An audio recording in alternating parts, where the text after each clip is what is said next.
أعوذ بالله من الشيطان الرجيم. بسم الله الرحمن الرحيم. السلام عليكم ورحمة الله وبركاته.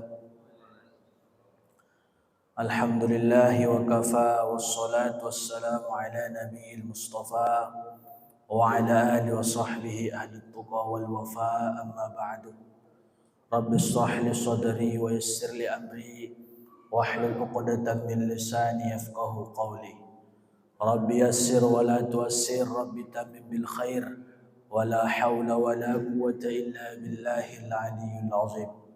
سبحانك لا علم لنا إلا ما علمتنا إنك أنت العليم الحكيم. حسبنا الله ونعم الوكيل، نعم المولى ونعم النصير، ولا حول ولا قوة إلا بالله العلي العظيم. Bersyukur kita kepada Allah Subhanahu wa taala dengan mengucapkan alhamdulillahi rabbil alamin. Bersolawat salam kita kepada Nabiuna Muhammad sallallahu alaihi wasallam dengan lantunan doa, Allahumma salli ala sayyidina Muhammad wa ala ali sayyidina wa maulana Muhammad. Saudara-saudara sidang jamaah salat zuhur yang dirahmati dan dimuliakan oleh Allah Subhanahu wa taala. Di dalam satu kitab yang bernama Kitab At-Tawwabin yang ditulis oleh Ibnu Muqaddimah, ada satu kisah yang menarik yang mungkin bisa kita renungkan di siang hari yang berbahagia ini. Suatu ketika Ibrahim bin Adham didatangi seorang pemuda yang bernama Jahdar bin Rabi'ah,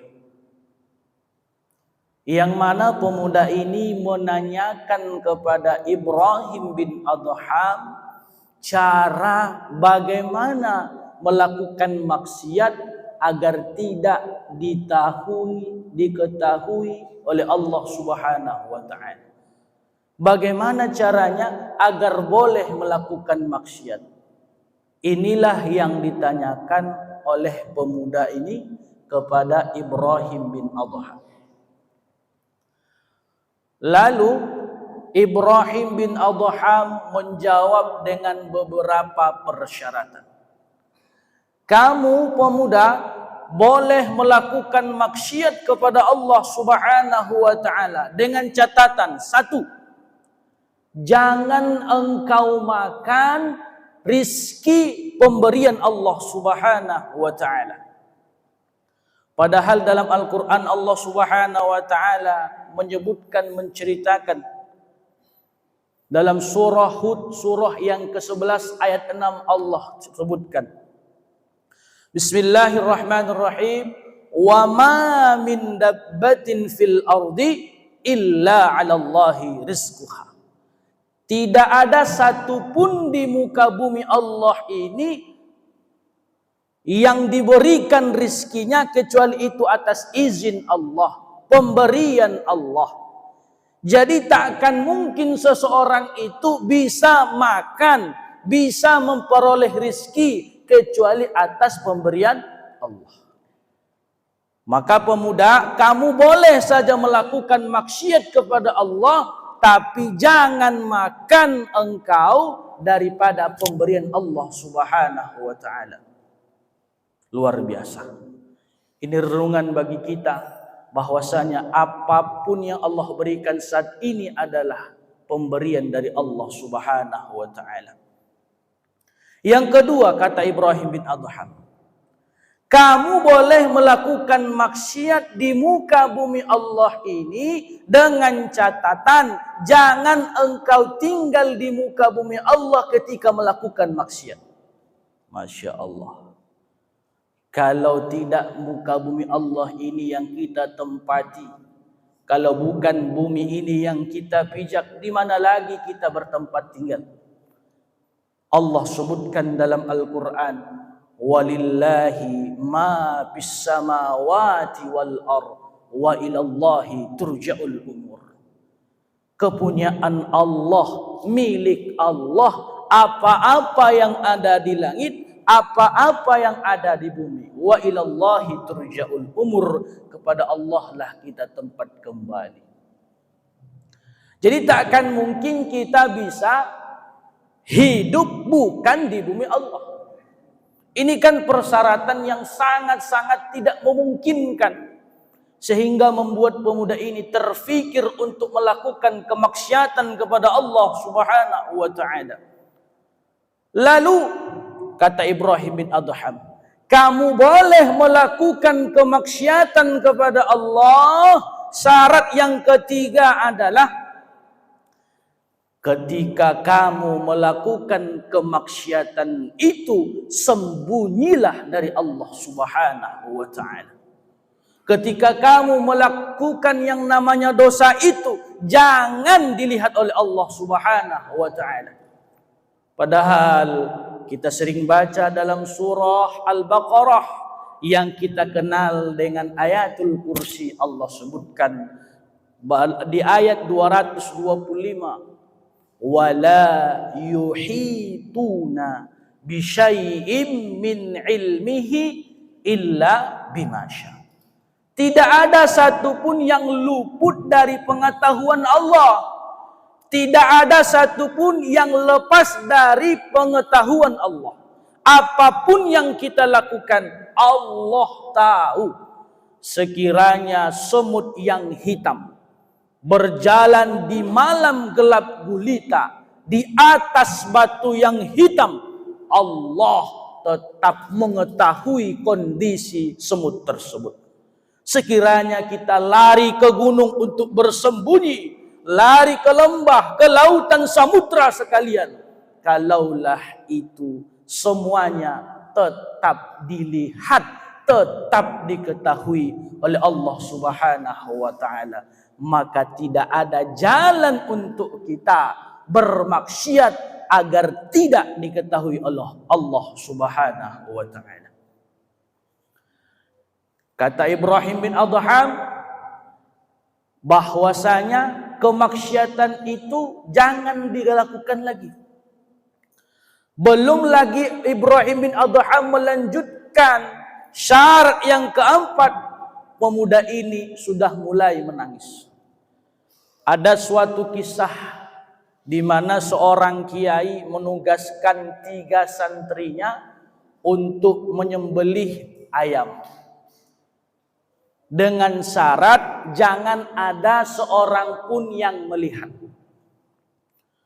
Murid yang pertama, santri yang pertama ditugaskan ke gunung. Silahkan cari tempat persembunyian. Ketika engkau menyembelihnya, gak ada orang yang melihat.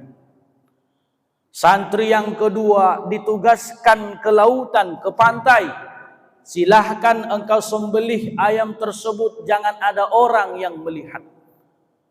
Dan santri yang ketiga ditugaskan dia ke hutan. Jangan sampai ada orang yang melihat ketika engkau menyembelihnya. Nanti di sore hari kita berjumpa kembali di sini, bertatap muka kembali, kata kiainya. Setelah perjanjian yang ditetapkan, waktu yang sudah disepakati, 3 santri itu datang membawa ayamnya masing-masing. Santri yang ketiga berhasil menyembelih ayamnya. Santri yang kedua juga berhasil menyembelih ayamnya. Namun santri yang ketiga terdiam terpaku membawa ayam seperti biasa, sebagaimana tadi diserahkan oleh kiai. Lalu kiai ini bertanya, wahai ayah anakku, kenapa engkau tidak melaksanakan titah perintahku? Lalu santri ini menjawab, bagaimana saya mau menyembelih ayam yang syaratnya, kata kiai, kata tuan guru adalah jangan ada seorang pun yang melihat saya ketika menyembelih ayam ini. Sementara kiai tuan guru mengajarkan kepada kami bahwa dimanapun kita berada, Allah tetap mengawasi, Allah tidak pernah luput pengetahuannya dari apapun. Wala yuhituna bisyai'in min ilmihi illa bimasa. Sebagaimana yang selalu kita amalkan dalam ibadah kita, bahwasanya ihsan di dalam diri kita harus tetap kita amalkan. An ta'budullaha ka'annaka tarah fa in lam takun tarah fa innahu yarak. Engkau beribadah seolah-olah Allah melihatmu. Jika engkau tidak melihat Allah, yakin dan percayalah Allah sedang mengawasi diri kita. Lalu yang terakhir, Ibrahim bin Adham mengatakan kepada pemuda tadi, syarat yang keempat agar engkau boleh bermaksiat kepada Allah Subhanahu wa taala adalah ketika datang ajal menjemputmu. Ketika ajal datang menjemputmu, malaikat maut datang mengambil nyawamu, maka engkau menghindar, lakukanlah namanya negosiasi. Padahal Allah Subhanahu wa taala sudah cantumkan di dalam Al-Qur'an surah Al-A'raf ayat 34 yang sering kita ketahui. Idza jaa ajaluhum la yastakhiruna sa'atan wa la yastaqdimun. Apabila telah datang ajal seseorang, tidak bisa dimajukan, tidak bisa diundur, walaupun itu hanya satu saat, walaupun itu hanya sebentar. Kita tidak bisa dispensasi kepada Allah kalau sudah berbicara umur. Kita tidak bisa meminta keringanan kepada Allah walaupun itu hanya sebentar, sekejap mata saja, tidak ada. Makanya kematian ini adalah kalimat yang pasti. Semua manusia akan mengalami, semua manusia akan melewati, semua kita akan datang masanya di mana ruh kita akan berpisah dari jasad kita. Tak tahu entah kapan datang undangan itu. Bisa jadi ketika kita duduk, bisa jadi kita ketika berdiri, bisa jadi ketika kita berbaring.